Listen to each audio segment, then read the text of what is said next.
एकलव्य बचपन से ही धनुर्विद्या में निपुण होना चाहता था और उसका सपना था कि वह महान धनुर्धर बने।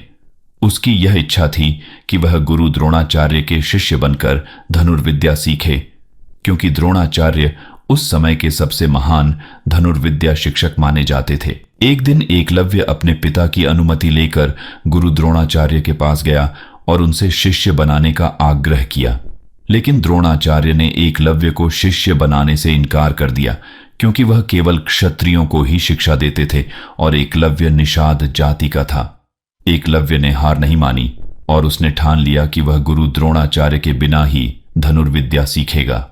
उसने जंगल में जाकर गुरु द्रोणाचार्य की मिट्टी से बनी प्रतिमा बनाई और उसे अपना गुरु मानकर नियमित रूप से धनुर्विद्या का अभ्यास करने लगा। एकलव्य की कठिनाई और निष्ठा को देखकर गुरु द्रोणाचार्य भी प्रभावित हुए।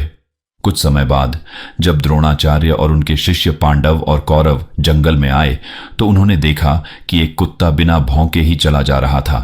उन्होंने देखा कि कुत्ते के मुंह पर बाणों की बरसात हो रही थी, लेकिन वह बिना किसी चोट के था। यह देखकर द्रोणाचार्य हैरान हुए और उन्होंने सोचा कि यह काम किसी महान धनुर्धर का ही हो सकता है। उन्होंने आसपास खोजना शुरू किया और आखिरकार एकलव्य को पाया।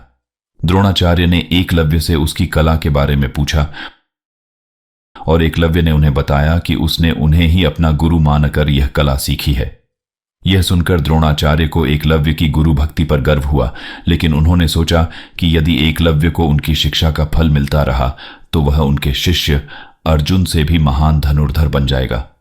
इसलिए उन्होंने एकलव्य से गुरु दक्षिणा के रूप में उसका अंगूठा मांग लिया।